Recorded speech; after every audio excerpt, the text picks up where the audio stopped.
इस बीच एक बड़ी खबर आ गई है। भाजपा प्रदेश प्रभारी राधा मोहन दास अग्रवाल का जयपुर दौरा।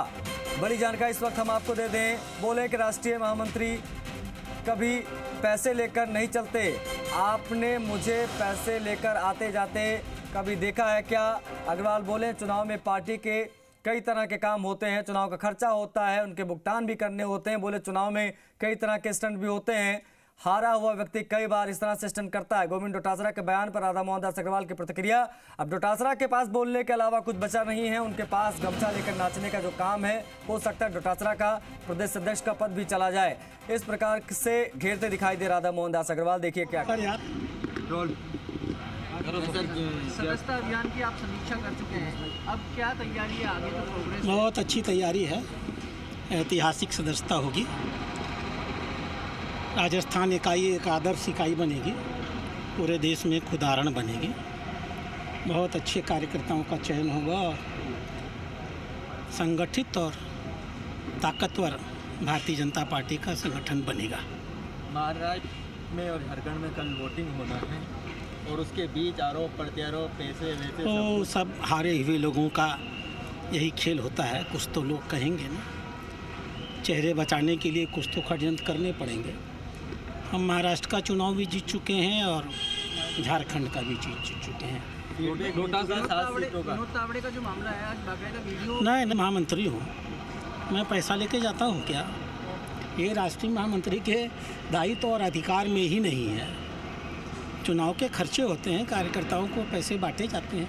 ये सबको पता है कि चुनाव में 72,000 या 75,000 कितना खर्च करने की छूट मिलती है, लेकिन वो पैसा महामंत्री के माध्यम से थोड़ी बिकता है।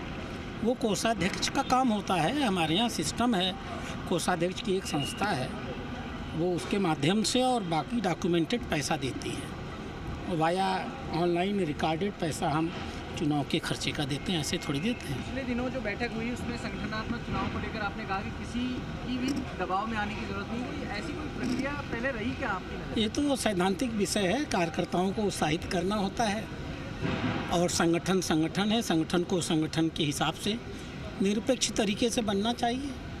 इसलिए हम अच्छे कार्यकर्ताओं को ताकत देते हैं, बल देते हैं, उनको बताते हैं कि संगठन स्वतंत्र रूप में चलाने का काम करें। आज डोटासरा जी ने कहा है कि आरएसएस और बीजेपी के जो लोग हैं वो गोडसे को मानने वाले लोग हैं। अब डोटासरा जी का जो काम है वो करें, मैंने पहले भी बताया था। गमछा बांध के नाचने वाला काम उन्होंने सीखा है, वही काम वो करें। बाकी उनके पास अब कोई काम नहीं रहेगा इस चुनाव के बाद। तो कुछ तो कहेंगे ना, बयानवीर हैं, बयान देते रहेंगे, उसका कोई मतलब है क्या? अब अपनी वो कुर्सी बताएं। चुनाव जब 7 सीट हार जाएंगे तो पता नहीं प्रदेश अध्यक्ष रहेंगे कि नहीं रहेंगे।